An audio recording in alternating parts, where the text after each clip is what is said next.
tudo construído na base da parceria interna e externa. Acho que essa é a grande beleza do audiovisual. Não se faz nada sozinho, né? Quando você vê, por exemplo, Ainda Estou Aqui no Oscar, é um time gigante por trás para aquilo acontecer. Mas foram 8 dias e 3 horas de cativeiro. Assim, eu fui sequestrada de dentro de casa, um sequestro planejado. Entraram na minha casa, né? O lugar mais sagrado que a gente tem, né? Eu tinha 19 anos, eu era uma menina. Eu procuro nos meus finais de semana ter um tempo realmente para mim e para minha família.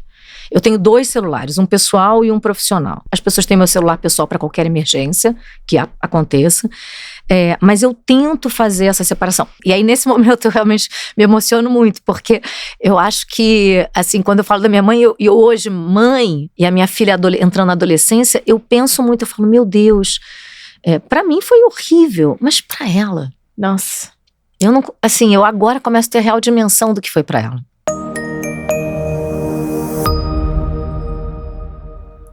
Olá, eu sou a Sheila Santos. Eu sou a Isabel Rendeiro. E nós somos o PowerCast. Antes de começar esse episódio, eu quero convidar vocês a se inscreverem no nosso canal, ativar o sininho. E compartilhar com todo mundo e também fazer um convite muito especial pra nossa comunidade, né, Bebel? Exatamente, a gente vai deixar o link aqui na descrição, convidando todo mundo a participar, porque são conteúdos exclusivos e várias promoções dos nossos parceiros.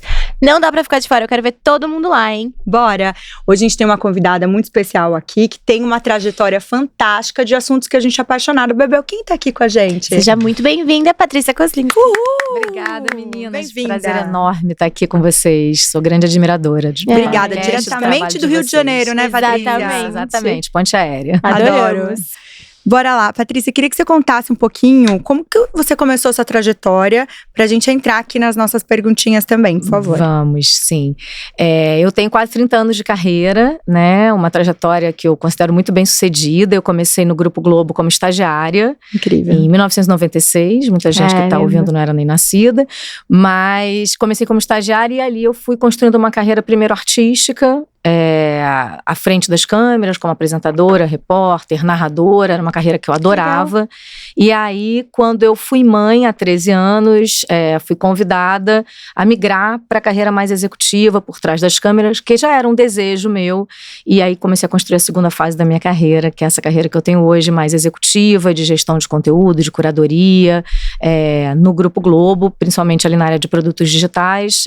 Eu cuido especificamente dos programas que vão ao ar no GNT. Incrível. Máximo. Milhões de perguntas, gente. Exatamente. Ela foi falando já na maternidade. E já vem um monte de curiosidade, né? Porque, principalmente esse mundo de televisão, é um glamour, assim, pra quem tá de fora, né? Acho que desde, pelo menos na minha época também, quando eu era mais jovem, assim, a gente tinha aquela vontade de estar na televisão, de saber por detrás das câmeras o que rolava. Acho que muita coisa foi sendo desmistificada, né, ao longo do tempo. E hoje em dia, eu acho que ainda tem muito essa curiosidade, né? O que é a televisão hoje? Eu queria que você trouxesse isso um pouquinho pra gente. Eu já pulando todos os anos. Eu ia falar isso agora. Mas agora eu fiquei curiosa. Eu trabalho com o futuro, a Sheila trabalha com o passado, a gente vai trocando. Exatamente, eu vou voltar, tá? Mas eu queria que você trouxesse isso, porque, né, como que é isso hoje? Até porque foi isso, você começou à frente das câmeras, aí você mudou, inclusive acho que foi muito positivo você ter mudado pra essa parte executiva, tendo em vista todas as mudanças, mas queria que você contasse pra gente o que é televisão hoje. É engraçado, né, porque assim, a gente falava de televisão enquanto um veículo, um meio, um formato, digamos assim, né, como a gente fala de podcast como um formato, né, mas é muito mais do que isso. Hoje, especialmente com todo o consumo no streaming, nas redes sociais, né, no ambiente digital, a televisão vira um device, mais um device, onde você pode consumir conteúdo, mas a gente acaba usando o termo televisão para tudo, né? Na verdade, eu atuo no audiovisual, eu produzo, penso, faço curadoria, desenvolvo conteúdos que podem estar na TV, né? Esse device físico podem estar no celular, podem estar no tablet, no streaming que você consome em todos esses ambientes. Então é muito interessante porque eu vi essa transformação acontecer, né? Eu comecei trabalhando na TV paga quando ela estava engatinhando ali com 5 anos, aí teve um grande crescimento na TV paga no Brasil, e hoje eu vejo, talvez esse seja o grande desafio da minha atuação hoje em televisão, em audiovisual, que passar por todas essas transformações que o negócio no qual eu atuo passa, né?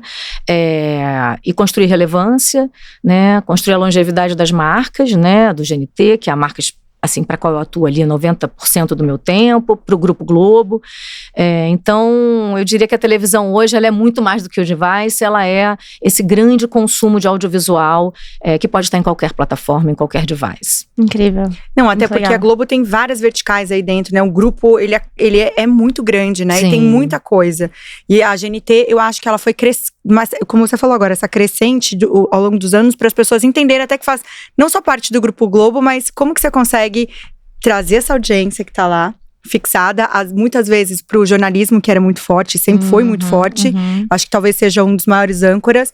E também a novela, para assistirem outras coisas fora do canal principal, né? Também ali tem um grande desafio, né, Patrícia? É enorme o desafio, assim. A gente trabalha com entretenimento, né? Eu sou formada em jornalismo, então, obviamente, eu venho dessa escola da notícia, da informação, e eu fui migrando na minha carreira para o entretenimento. Então, hoje, assim, acho que o grande desafio da minha liderança, né, em conteúdo, com o meu time, com os meus parceiros de mercado, é calibrar, né, a informação com o entretenimento, né? Como é que eu faço isso com relevância num ambiente de consumo altamente competitivo, né? Onde diferentes formatos competem pela atenção dessa audiência, com muito menos tempo disponível, né? As pessoas têm muito menos tempo para consumir.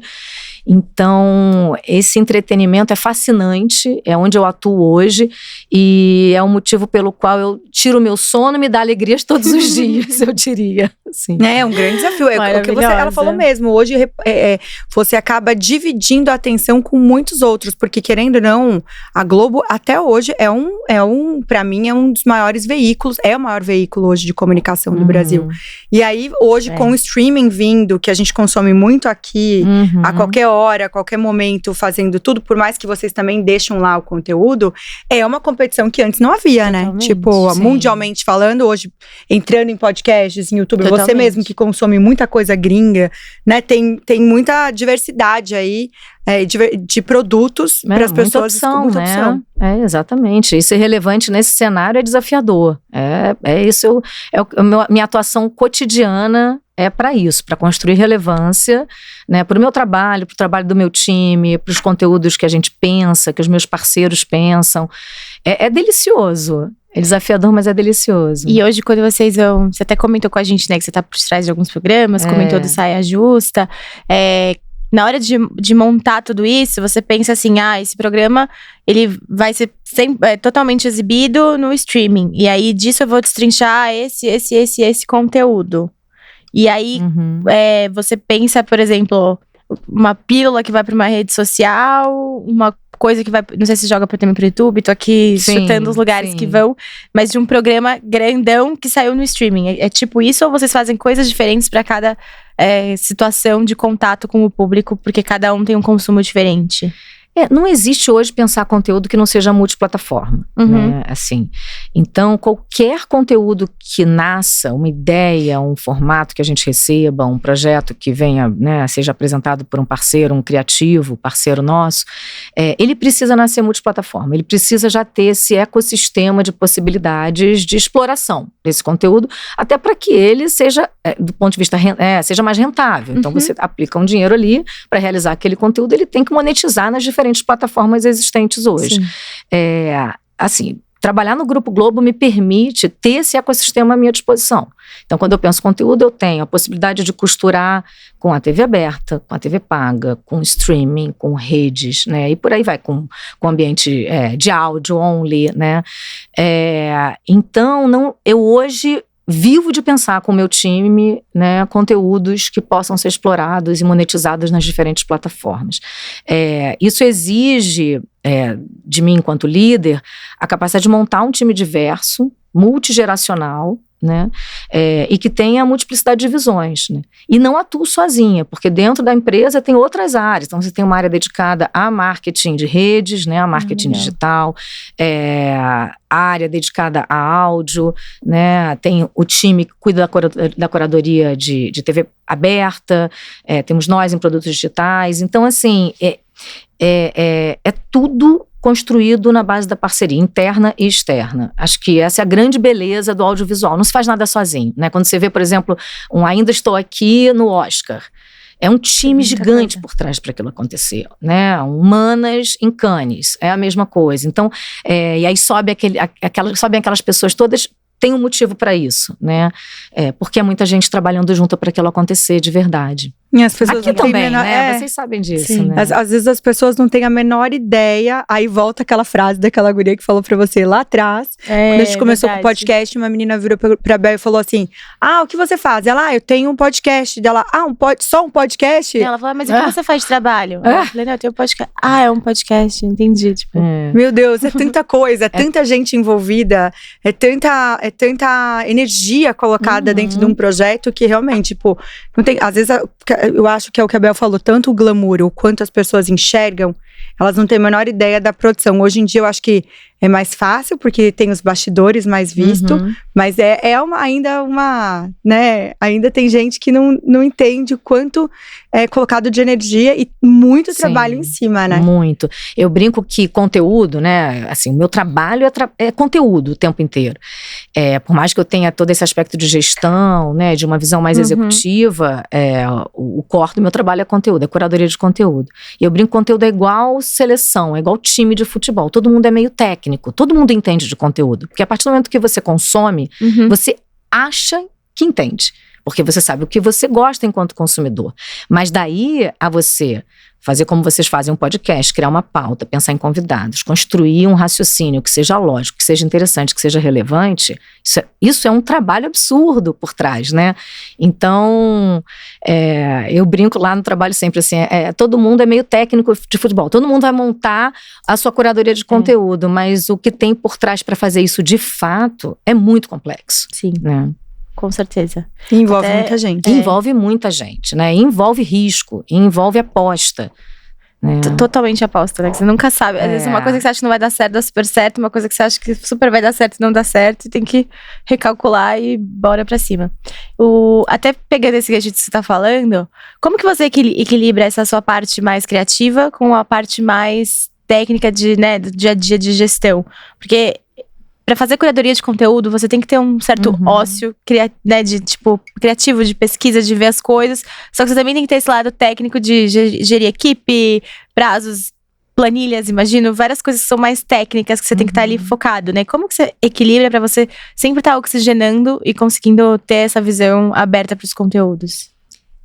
Assim, eu não tenho uma fórmula, tá? Eu acho que eu vou aprendendo dia a dia. Eu ainda aprendo o tempo inteiro. Eu acho que essa talvez seja assim o que me motiva a continuar fazendo o que eu faço. Estar sempre com a possibilidade de aprender mais. Desculpa. Imagina. Então, o que me motiva é sempre estar com a possibilidade de aprender. Então, assim, quando você me pergunta como é que eu lido com isso,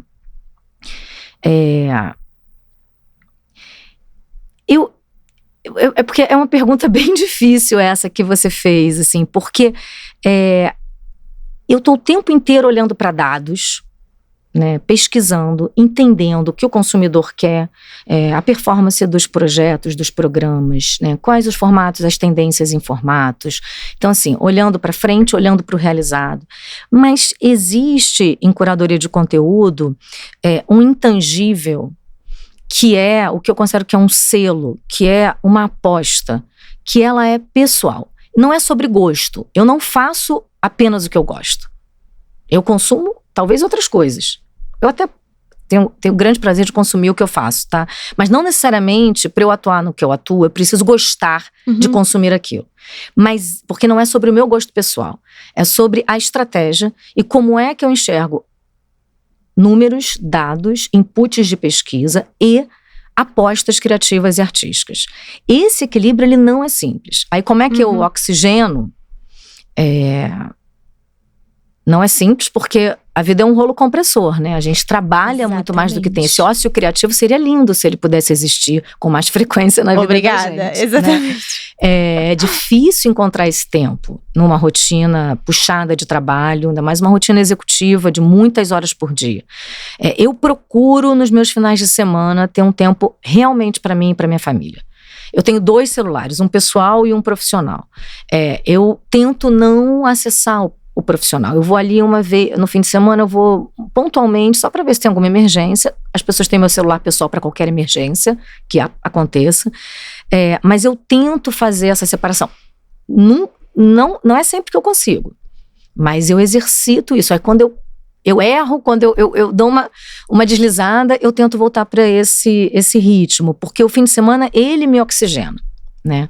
Eu estudo, eu faço doutorado, eu fiz mestrado, emendei o doutorado numa decisão por muitos considerada maluca, mas me oxigena. Quando eu entro numa aula do doutorado, quando eu leio um livro, eu vim no avião lendo um livro que eu preciso ler para pesquisa, aquilo me leva, me transporta para um outro lugar, e aquilo me tira do desafio do dia a dia e me dá outras perspectivas sobre o negócio no qual eu atuo. Sai da sua bolha, né? Porque o estudo, ele te permite olhar por outras perspectivas aquilo que eu faço, o meu fazer, né? Então o doutorado me permite isso, é super difícil, né? Tira boa parte do meu ócio criativo, mas ele também me oxigena intelectualmente nesse sentido.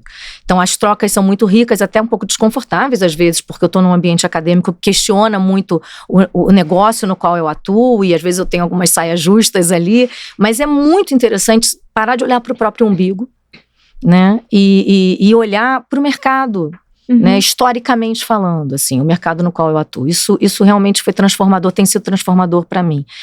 E viajar, né? Eu fui esse ano pro SXSW, pro South by Southwest, assim, foi uma oportunidade incrível que a Globo me deu, e foram 8 dias de um mergulho intenso em mim, né? No meu fazer, e de oxigenar a minha mente com outras possibilidades de conversas, de conteúdos, de conexões.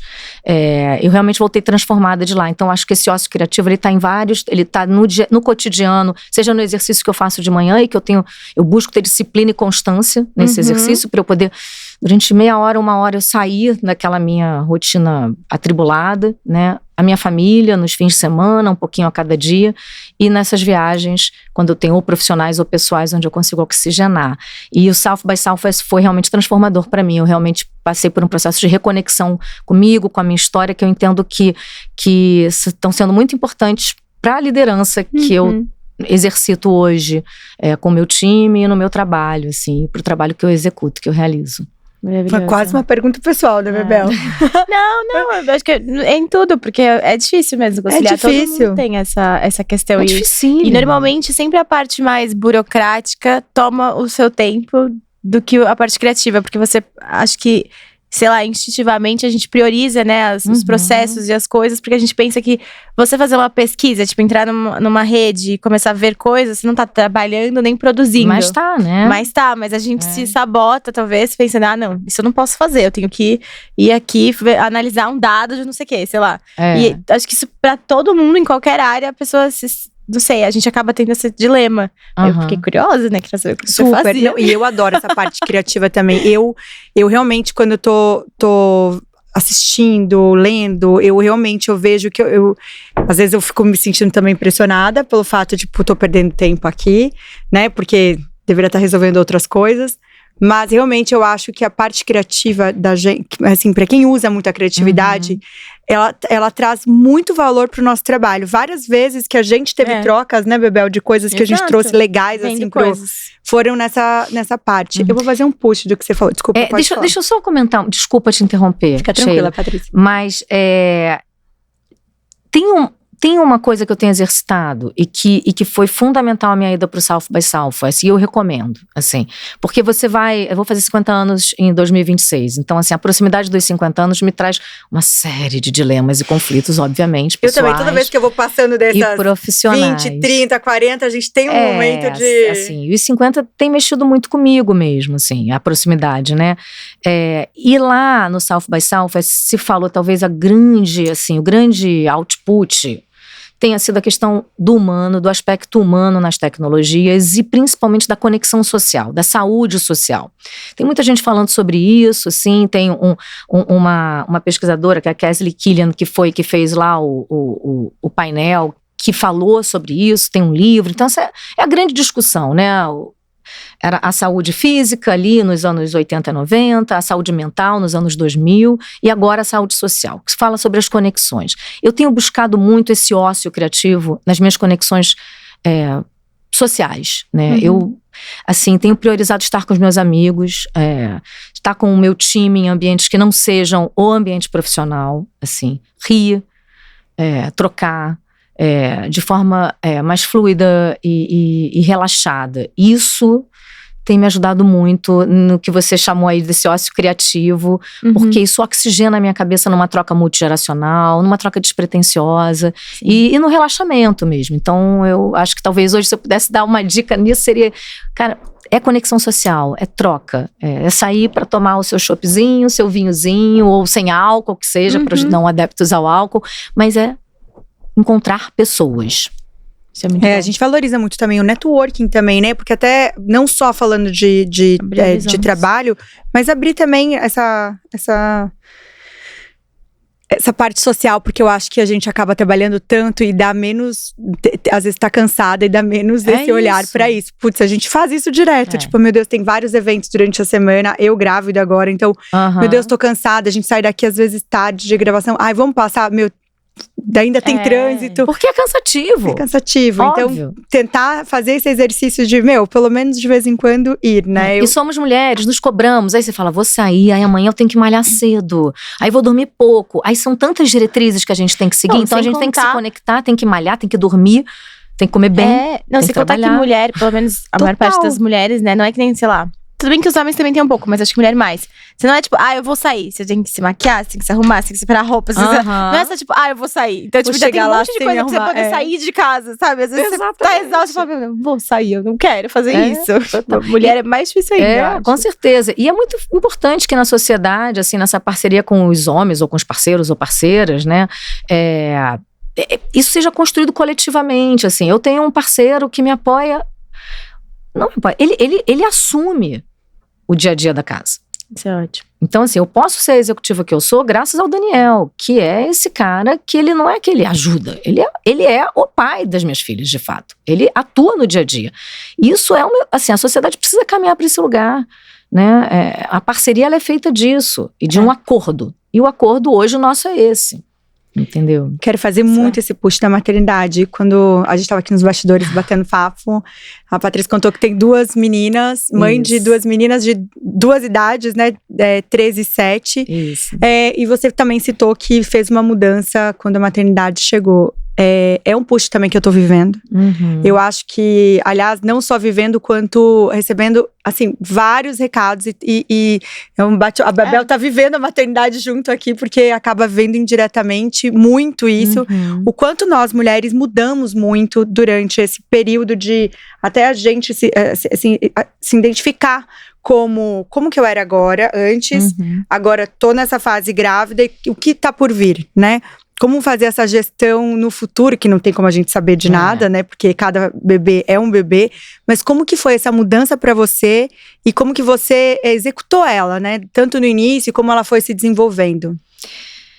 Eu acho que assim, quando a Yolanda nasceu, há 13 anos, já fazer 14 em outubro, Yolanda e Ioiô. Quando a Ioiô nasceu, assim, eu lutei muito para ter as minhas 2 filhas, assim, foram 8 anos de tratamentos, né? Você fez FIV também? Eu fiz, mas as 2 gravidezes, elas foram gestações naturais, depois de muitos tratamentos, assim, foram 8 anos para ter a Yolanda, depois mais 6 anos para ter a Yara, muitas perdas nesse caminho, e muitos tratamentos. Então, assim, quando eu engravidei da Yolanda, parece que eu virei uma chave. Assim, e eu falei, pronto, eu na verdade, isso é uma característica minha, né, assim, eu fui descobrindo isso, eu sou destemida, eu tenho coragem, mas isso não significa que eu não tenha medo, né, e eu vou apesar do medo, e eu administro esse medo. Eu aprendi isso num momento, que a gente pode falar disso daqui a pouco, muito traumático da minha vida há 30 anos, e eu fui entendendo que em tudo na minha vida, seja no trabalho, na minha vida pessoal,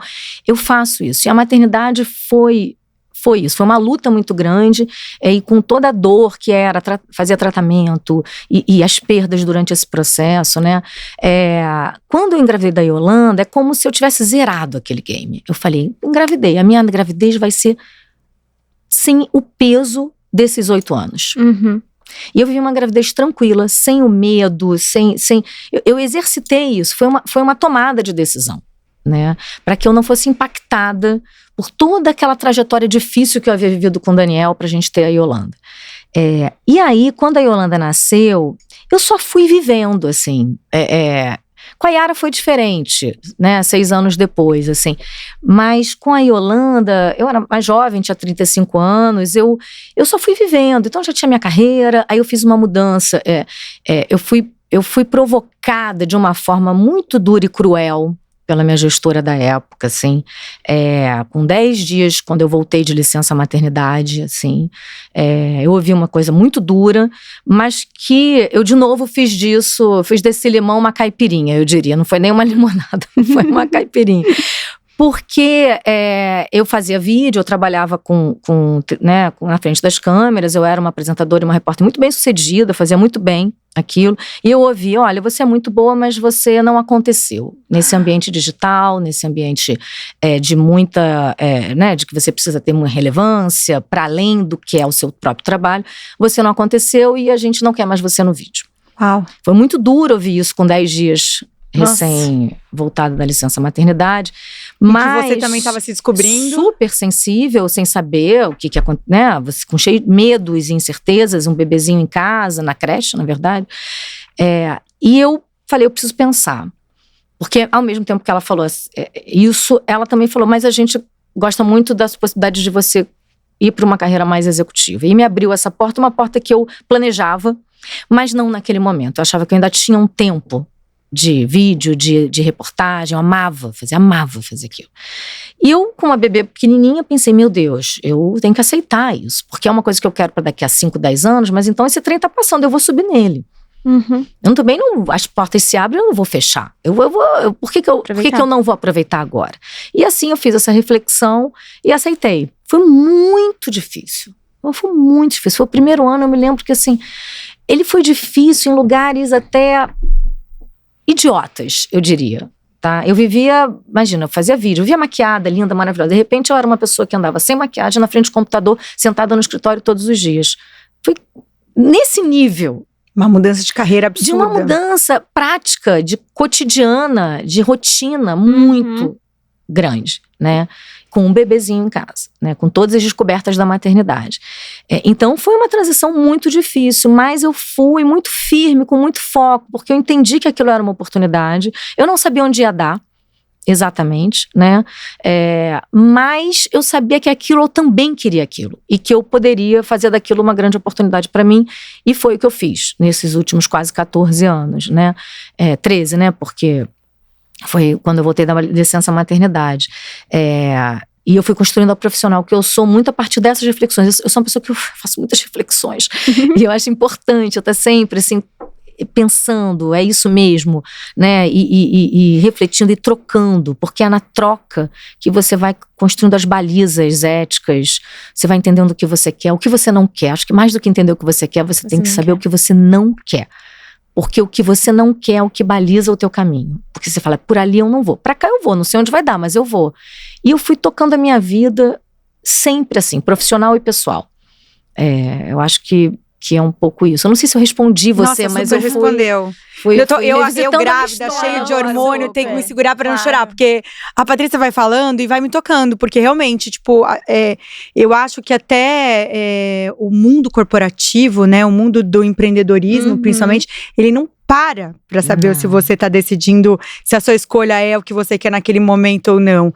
E eu vejo até a gente que empreende, que eu vejo você também que tá gerindo a sua carreira, que tem muitos momentos na nossa vida que você tem que agir tão rápido e ver o que tá acontecendo ali na frente, porque depende de você. Tipo, minha carreira, minha vida, eu empreendo, tipo, eu vejo na minha maternidade, eu não vou conseguir ficar de licença de maternidade, porque, obviamente, depende muito do negócio da gente. Óbvio que a gente tá se organizando num 2 meses e tudo mais, mas você falando foi me tocando, porque realmente, eu acho que a gente vai deixando, eu que tô sendo mãe mais velha, fui colocando sempre o meu trabalho em primeiro lugar, sabendo que o sonho da minha vida era ser mãe, e que eu seria mãe, se Deus me permitisse também, porque tem todo esse negócio, né? Não é a hora que eu vou engravidar, consigo engravidar também. Passei um ano de processo aí pra conseguir engravidar. Mas o meu ponto de vista é quanto nossos sonhos né? A gente vai deixando palpável mesmo pra nossa vida. Porque eu acho que a maior chavinha pra mim foi, e se eu não conseguir na hora que eu decidi fazer? Sabe? Tipo, agora eu quero a maternidade. Eu vou chorar.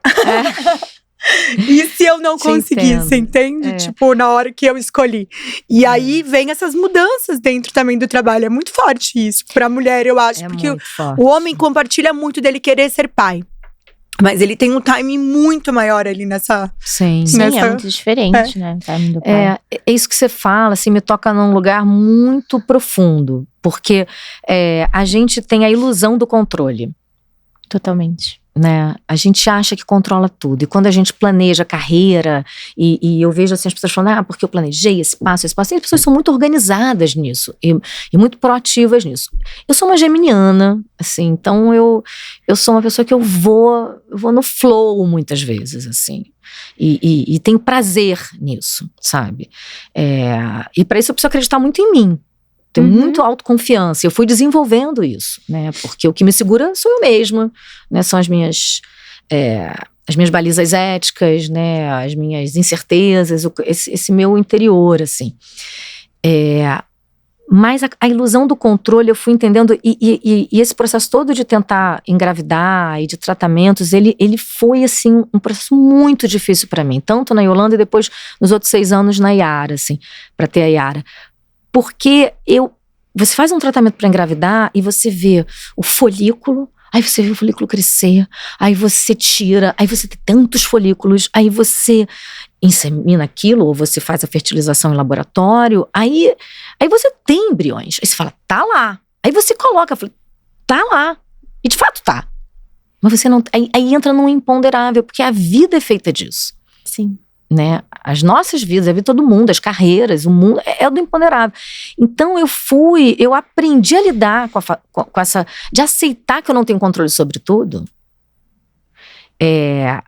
Por e conta a frustração disso também, né? E aí a frustração, assim, nossa, assim, era muito duro. Até compartilhando isso que você tá contando, eu queria que você trouxesse o episódio do seu sequestro.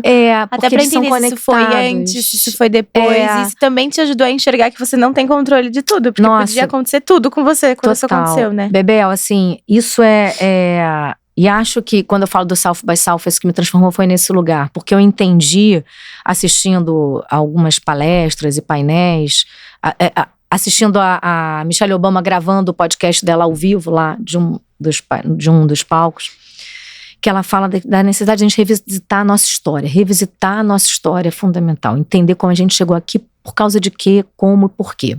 Né? E eu fiz um mergulho muito profundo nisso, né? Porque há 30 anos, isso está fazendo agora em julho, no dia 11 de julho, eu voltei de 8 dias e 3 horas, foi 9, arredondo para 9, porque foi no 9º dia que eu fui libertada, mas foram 8 dias e 3 horas de cativeiro. Assim, eu fui sequestrada de dentro de casa, um sequestro planejado. Entraram na minha casa, né? O lugar mais sagrado que a gente tem, né? Eu tinha 19 anos, eu era uma menina, né? E eu durante 30 anos, vai fazer agora, assim, eu lidei com esse episódio muito traumático, de uma forma que me fez chegar até aqui. E eu entendo isso, assim. Quando eu voltei, no dia 11 de julho de 1995, eu me lembro, deu no táxi, saindo do lugar onde me deixaram, em Jacarepaguá, até a minha casa. Eu me lembro de eu pensar, isso não vai definir a minha história. Eu fui refém por 8 dias e 3 horas. Eu não serei refém mais. Eu não sou refém dessa história. Porque eu tenho 19 anos. Se eu paralisar agora, o que vai ser de mim? Muito dessa menina de 19 anos. Mas aí que tá. Eu não sei se eu não sei o que é. Eu não sei te nomear isso. Mas eu pensei isso, eu não serei refém dessa história. Porque eu não posso paralisar. Eu não vou deixar de sair de noite. Eu não vou deixar de viver a minha juventude. E eu não deixei de fazer isso. Eu tive medo. Eu virei apresentadora de televisão. Eu com todas as ameaças que eu sofri, porque 3, depois 4 dos sequestradores dos 7 foram presos, e muito em função de eu ter ajudado a polícia a chegar no cativeiro onde eu fiquei, porque eu consegui, juntando peças, ajudar, apoiar a polícia nisso. eu tinha muito medo. Sim. Muito medo. Ainda mais sendo depois uma pessoa pública, que eles poderiam saber onde ela estava. Deles voltarem. Exato. Muito medo deles voltarem, deles cobrarem tudo que eles ameaçaram que cobrariam, né? Mas eu hoje, e aí eu acho que aí sim a maturidade me permite olhar para isso, né? Com quase 50 anos e olhar e falar, eu era uma menina de 19 anos, era destemida como toda menina de 19 anos, eu acho, assim, como a grande maioria. Então acho que isso me impulsionou instintivamente para esse lugar, assim, de ir, apesar do medo, né? Mas eu hoje olho para profissional que eu sou, para mãe que eu sou. Para mãe eu não diria, porque ser mãe de adolescente é desafiador. Eu acho que eu tenho que aprender a ser mais, a usar isso mais na maternidade. Mas assim, para mulher que eu sou, para profissional que eu sou, para mãe que eu sou, né? E eu vejo que eu sempre segui apesar do medo. Uma coragem que eu desenvolvi ali, porque eu precisei viver 8 dias e 3 horas com aqueles caras em ambientes, né, horríveis. Eu não fui maltratada fisicamente, mas, né, assim... Meu Deus, o terror psicológico. Né, psicologicamente altamente traumatizada, assim, querendo... era muito, assim... Enfim, é uma história muito longa, né, assim, que obviamente não cabe aqui nesse podcast, mas realmente hoje eu olho para a liderança que eu sou, enquanto mulher, profissional, porque eu acho que a gente é liderança em muitas frentes na nossa vida, né, e eu entendo que eu sou essa pessoa que eu sou uma pessoa que eu não tenho medo de arriscar ainda, mas eu calculo o risco. Porque não é, o medo ele existe, mas você precisa mapear. Você vai com medo, né? Não é ir maluca, entendeu? E eu acho que na minha profissão eu faço isso. Eu vivo hoje um momento, assim, muito desafiador no meu trabalho. Né? Uma mudança de consumo absurda, onde, né, o negócio onde eu atuo é transformado o tempo inteiro e eu preciso ter coragem para me movimentar nesse mar, enquanto profissional e enquanto executiva. Né? E eu fiquei pensando muito assim, de onde veio essa coragem? E eu tenho certeza que veio dali, porque ali eu precisava lidar com a incerteza, com o medo, né? Com a ausência de liberdade, com a ameaça concreta de morte, que assim, eu tive assim, um momento assim, crucial de mudança de cativeiro por uma situação inesperada em que que realmente eu tive uma ameaça concreta de morte, de que se a coisa não se resolvesse, eles iam me matar. E ali, assim, eu hoje já consigo falar isso sem chorar. Eu não conseguia, assim. E eu acho que eu consigo falar sem chorar porque eu tenho refletido sobre isso. E eu tenho dividido isso, assim. E eu agradeço muito vocês me darem a oportunidade de falar isso, porque eu acredito muito de que a gente tem que dividir as nossas histórias. Porque esse aprendizado que eu tive por uma coisa horrível que aconteceu na minha vida, me transformou na liderança que eu sou. E isso impacta uma série de pessoas que atuam comigo, que trabalham comigo, né, que eu inspiro ou não, espero que eu inspire, mas isso é o norte de todas as decisões que eu tomo. E eu fui entendendo que eu sou essa liderança e essa profissional por conta desse marco na minha vida. E eu revisitar essa história é muito importante. Então, eu acho que ali eu entendi que eu também não controlava nada, mas que isso não significava que eu precisava ficar à mercê dos meus algozes, dos meus sequestradores, que eu tinha um protagonismo, que eu precisava ainda, numa situação teoricamente de menos força e né, eu poderia ainda assim exercer uma liderança ali e conduzir a minha liberdade, né, ler contexto, entender, ouvir mais do que falar, pensar no que falava, porque era um jogo o tempo inteiro, eles querendo obter informações para poder alimentar a negociação financeira que eles estavam fazendo, eu num jogo de sobreviver o tempo inteiro, e então assim, era um trabalho de escutar para entender onde é que estava aquela negociação, para eu poder me tranquilizar, me acalmar, de controle de emoção, né, de paciência, de resiliência e de coragem e talvez a principal palavra de esperança. Eu sou uma pessoa que tem esperança. Eu vejo o copo sempre meio cheio. Sempre. Isso é maravilhoso. E eu passei por tudo isso e eu entendi que, apesar disso tudo, eu optei por continuar acreditando nas pessoas, mesmo tendo sido maltratada por algumas pessoas. E poderia ter sido um trauma muito grande pra sempre mesmo, de você não conseguir ter uma liberdade. Exatamente. Porque a gente, assim, ontem eu tive um episódio que eu tava malhando e eu tava conversando com o síndico do meu prédio. E, obviamente, com essa insegurança no nosso país, ele falou que o filho dele mostrou um vídeo que há poucos dias atrás foi assaltado na rua de cima de casa, com arma, né? Vieram 2 caras armados de moto. E aí a mulher dele tá em pânico, não deixa mais o menino sair de casa. Aí eu tava falando pro meu marido quanto impacta e quanto vai impactar a vida dele. Óbvio que tá todo mundo assustado, querem tirar o menino pra morar fora do país, né?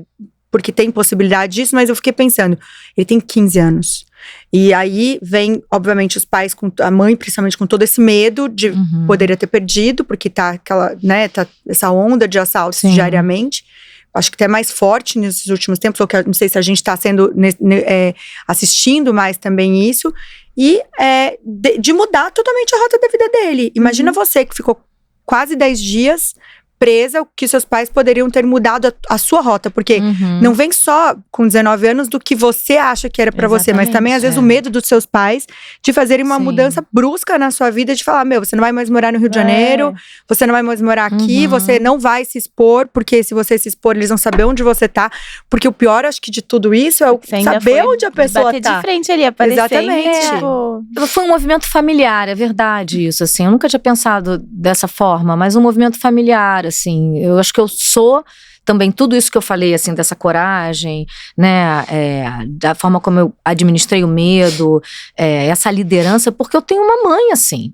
Uma mãe que sempre foi assim, e que naquele momento talvez tenha sido... E aí nesse momento eu realmente me emociono muito, porque eu acho que, assim, quando eu falo da minha mãe, e hoje mãe, e a minha filha entrando na adolescência, eu penso muito, eu falo, meu Deus, pra mim foi horrível, mas pra ela, nossa, eu não... Assim, eu agora começo a ter real dimensão do que foi pra ela, né?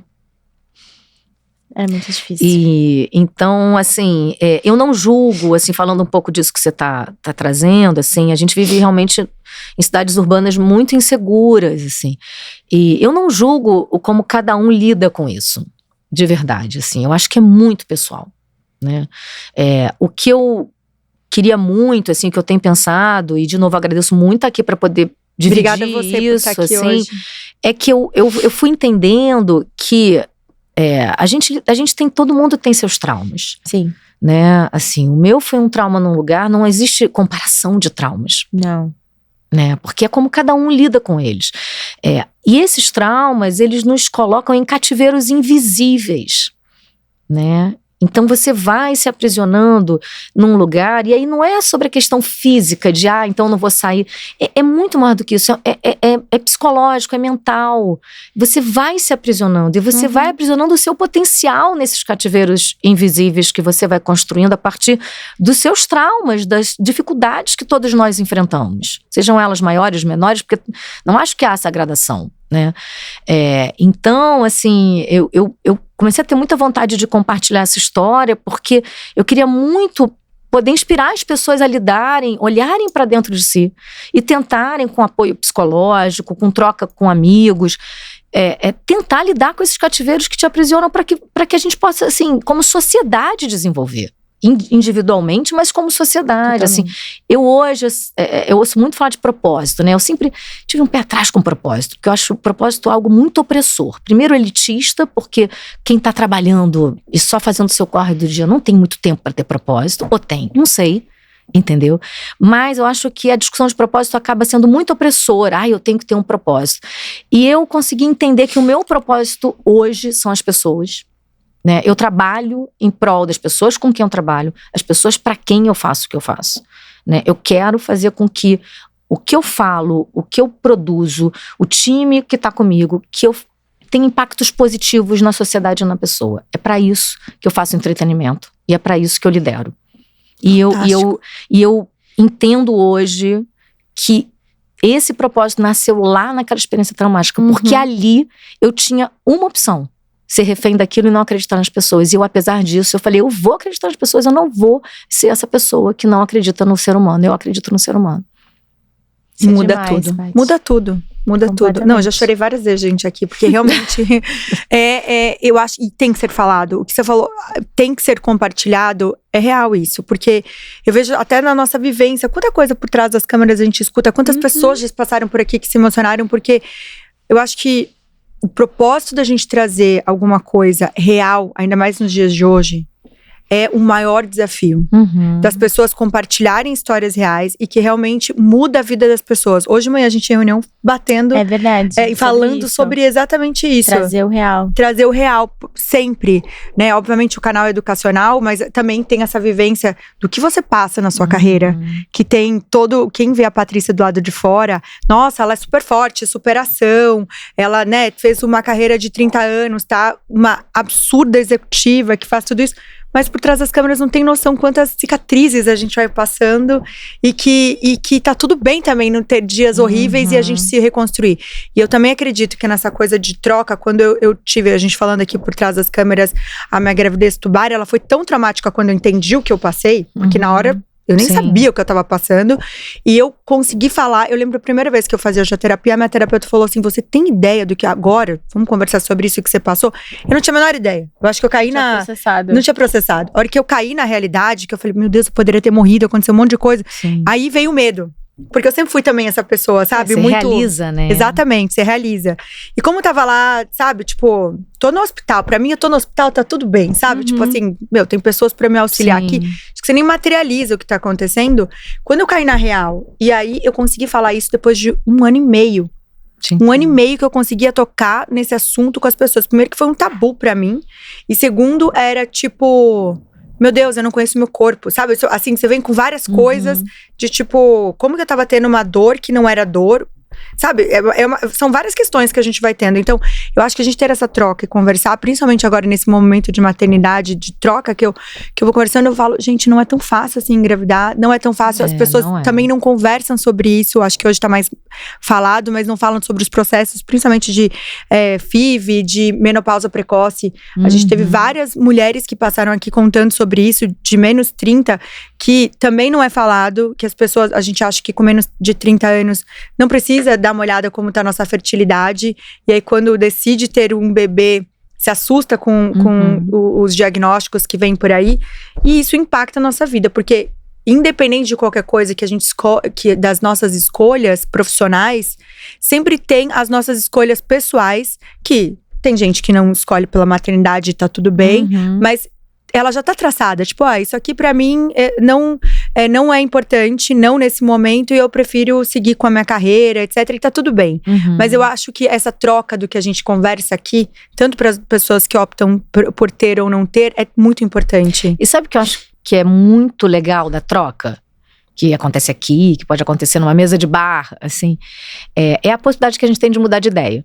Totalmente. Exato. Totalmente. Porque isso é uma coisa que eu me questiono o tempo inteiro, assim, porque você vai ficando mais velha e com um tempo de profissão, né, considerável, quase 30 anos, é natural você cristalizar certezas.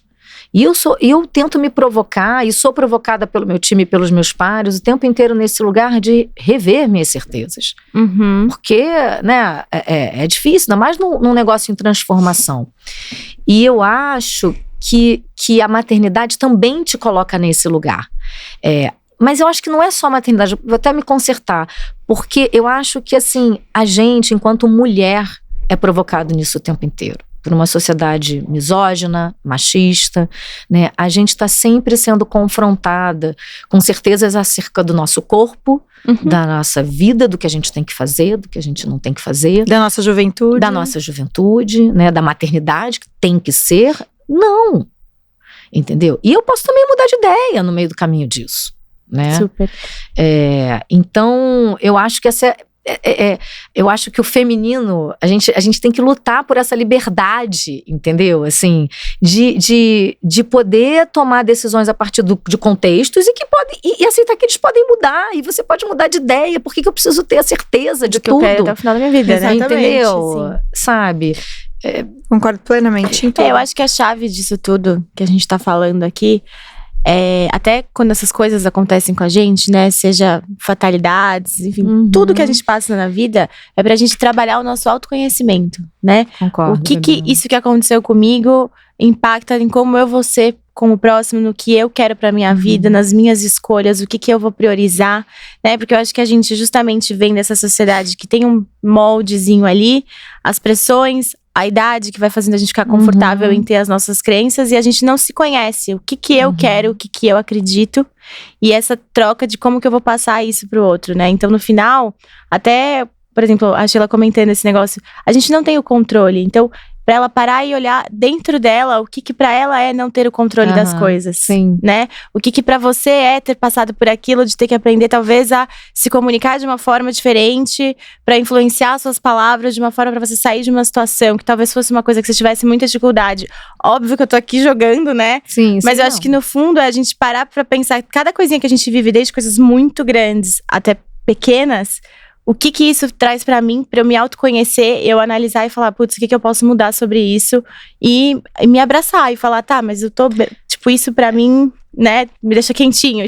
Isso, acolhimento, né? Exato. Acolhimento, se acolher, se permitir ser vulnerável.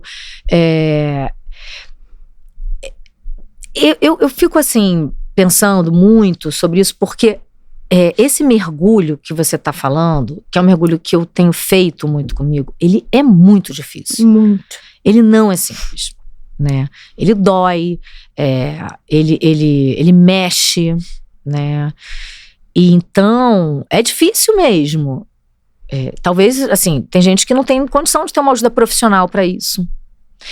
Por isso que eu acho, defendo, e acho que por isso que o South by Southwest mexeu tanto comigo, a questão da conexão social, porque é claro que as ajudas profissionais são fundamentais, mas você trocar com as pessoas, você ter amigos, você dividir, ter parcerias, seja amorosas, afetivas, você vai trocando, e é nessa troca que você vai fazendo esse mergulho, e você vai se permitindo ser vulnerável, isso que a gente está fazendo aqui, contando as nossas histórias. Super. E aí você vai ressignificando isso para você mesmo, né? Concordo plenamente. Então, eu acho que esse mergulho, ele é fundamental, mas ele não é simples. Eu também não queria falar que ele é fácil, porque não é fácil, não é. E ele nem sempre você tá pronta para ele. Eu fiquei 30 anos em que eu não mexi nisso. Eu mexi na terapia para poder lidar com esse trauma e continuar seguindo adiante, mas eu encaixotei essa dor, tanto que para as poucas pessoas para quem eu falei nesses 30 anos sobre isso, eu chorava absurdamente. Aqui, eu só chorei, eu só me emocionei quando eu falei da minha mãe, mas eu não, porque falar me ajudou. E aí, com quase 50 anos, eu entendi que eu precisava tirar dessa caixa, e precisava mergulhar a fundo nisso, porque para ressignificar, para eu poder viver o restante da minha vida, que eu espero que seja muito longa, para eu ver minhas filhas crescerem, e para eu poder viver essa vida mais leve, eu precisava me acolher. Você usou o termo simbólico de abraçar, se abraçar, permitir que os outros te abracem, que os outros te ajudem. Caramba, como é difícil pra gente pedir ajuda, né? Pra alguém, é uma coisa, ajuda parece ser tão íntimo, e a gente não, assim, a gente não pede ajuda, e a gente precisa pedir, a gente precisa se acolher, a gente precisa deixar que o outro acolha a gente. Eu, no meu trabalho hoje, no GNT, eu procuro fazer isso o tempo todo, com a minha equipe, e nos conteúdos, assim, o Saia Justa é um programa que toda a mudança que a gente tem feito nele é em prol disso, em transformar aquele num espaço de acolhimento para todas as mulheres, através das conversas que acontecem ali com aquelas 5 mulheres, né, e seus convidados, né, hoje 5. Então, realmente, acolhimento é uma palavra muito importante. Não é fácil, mas ela é muito importante. Sim. Eu vou até fazer um post de uma coisa que você estava falando sobre a questão geracional.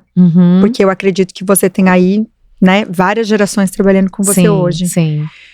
De 20 a 60. Caraca. Incrível, incrível. Incrível. E gente que deve tá aí como você, 30 anos né, trabalhando também dentro, porque a Globo tem esse negócio, né, que a galera entra e faz uma carreira e fica pra sempre, né, encerra a carreira lá. Eu, por experiência própria, familiar, o meu ponto de vista é como que vocês conseguem se ajustar, né, nesse ponto de vista que vem essa galera de 20 anos tão tecnológico, né, com a galera de 60 anos que tá desde antes de qualquer coisa, né, e ajustar pra trazer a mesma audiência, né, trazer essa coisa que vocês sempre estão em alta e também conseguir manter, porque eu acho que o maior desafio hoje, no meu ponto de vista, é conseguir trazer o tempo inteiro a relevância, né?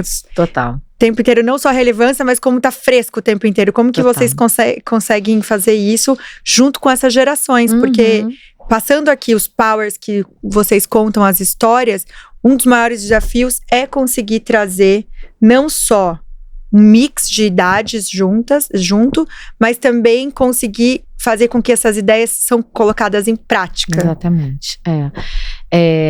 Bem, o primeiro passo é ter uma equipe multigeracional, né? A gente tem realmente pessoas de 20 a 60. De verdade, assim. E é muito rico. Então, a profissional de 60 que está conosco, que tem uma trajetória incrível, ela vai contando, quando ela conta as histórias quase anedóticas que ela já viveu, aquilo, assim, o time mais jovem fica fascinado, porque é fascinante você ter a possibilidade de conhecer a história do meio no qual você trabalha, do negócio no qual você trabalha. Então, você ter uma profissional com essa história, eu com quase 50 anos e, né, a gerente que trabalha comigo também, com 50 anos, isso para as gerações mais novas é muito inspirador. E para a gente é muito fundamental ter a turma mais jovem. É fundamental. Mas não adianta ter o jovem se você não quebra algo que é das corporações, que é a hierarquia. Não é simples. O meu time vai ouvir, vai falar, nem sempre você consegue fazer isso. É verdade, porque isso é um exercício cotidiano, né? Porque a estrutura corporativa, ela é hierárquica. Isso é a base, por mais que hoje as corporações elas tenham ficado mais flexíveis e elas tendam a horizontalizar as discussões, a decisão é hierárquica, a tomada de decisão é hierárquica. Mas a discussão precisa acontecer de forma horizontal, com o mesmo peso, porque senão a turma mais jovem vai trazer visões que você não vai considerar, se você não der o mesmo peso para essa fala. Né? É esse o exercício que eu tento praticar. Não é simples, de novo, porque a gente tem certezas e a gente tende a colocar as nossas certezas na mesa, então às vezes eu escorrego, reconheço, mas eu tô sempre tentando, e eu tenho 2 gerentes que trabalham comigo, que são assim fundamentais nessa jornada, a Flávia e a Bruna, e o time delas, das coordenadoras, as especialistas, os analistas, os assistentes. Esse time, eu aprendo com eles, com esses colaboradores, com esses amigos que eu faço no dia a dia, o tempo todo, sabe? Aprendo como essa geração mais nova sabe dizer não. Nossa, são bons. Que a minha geração não sabe dizer não. E aí, quando você falava lá do ócio criativo na outra pergunta, você também sabia dizer não. Eu não sei dizer não. Eu tô aprendendo a dizer não. Eu tô aprendendo a priorizar a minha família em detrimento a compromissos de trabalho. Porque o meu natural é priorizar o compromisso de trabalho. A minha trajetória profissional foi construída dessa forma, sob esse modelo.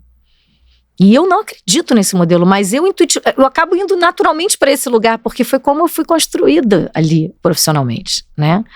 E aí não tem a ver com a empresa que eu trabalho, tem a ver com o modelo do momento em que eu comecei a trabalhar, né? E a turma mais jovem, ela diz não, ela se movimenta, ela tem outros valores, ela coloca na mesa, né, outras perspectivas que eu o tempo inteiro trago para mim e falo, caramba, eu tenho que aprender a dizer não aqui, eu tenho que aprender a fazer isso, eu tenho que aprender. Tive recentemente um assistente, o Luiz, um cara incrível, assim, que ele pediu para sair. E eu olhei, eu achei aquilo tão maduro da parte dele, porque ele queria cuidar dele. Ele tinha outros planos na vida dele. E eu falei, claro, vai, quando você quiser a gente tá aqui, porque ele é incrível. Ele é incrível. Ele estaria lá com a gente. Mas é uma geração que se permite outras escolhas. Sim, totalmente. Até quando tem um nome de peso, né? Porque Putz, você tá trabalhando num ambiente que é um crush pra muita gente, daí você fala, não, quero sair. Né, Patrícia? Tipo, antigamente talvez não aconteceria isso. Não, e eu acho incrível a gente ter uma geração que relativiza isso. Porque não é que não dá. As pessoas falam, porque essa geração não dá valor. Eu acho que dá muito valor, mas só que coloca tudo numa outra perspectiva. Diferente também. E eu acho isso extremamente saudável, eu aprendo muito, e isso, assim, eu tô falando num aspecto pessoal, mas que impacta totalmente num fluxo de trabalho, porque essas duas coisas estão totalmente interligadas, né?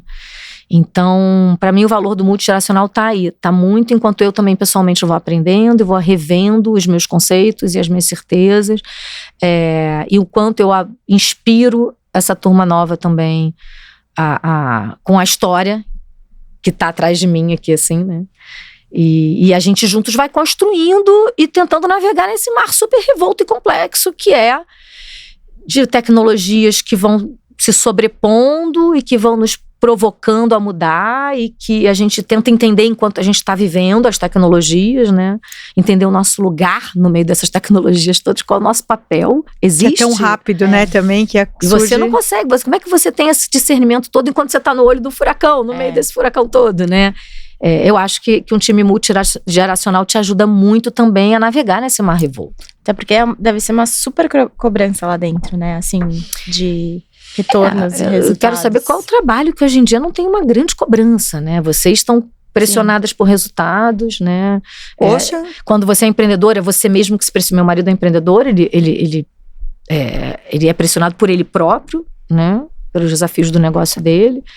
Então, acho que somos todos altamente pressionados, seja dentro de corporações, seja à frente do seu próprio negócio, do seu empreendimento. Então, lidar com essa pressão não é simples.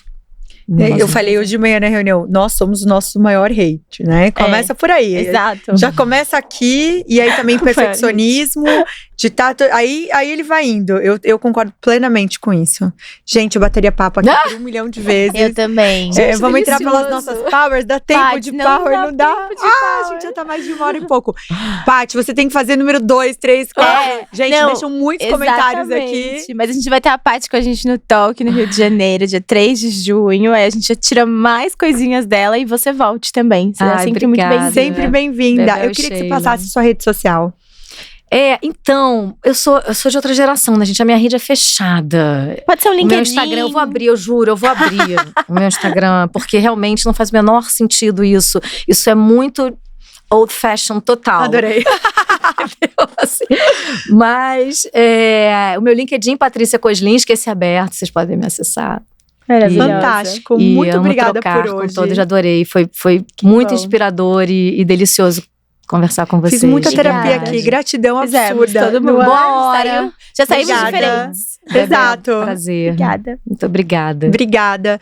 E vocês que estão aqui, não se esqueçam de se inscrever em nosso canal. Ativar o sininho e mandar o episódio pra todo mundo. Até a próxima. Até, gente. Obrigada.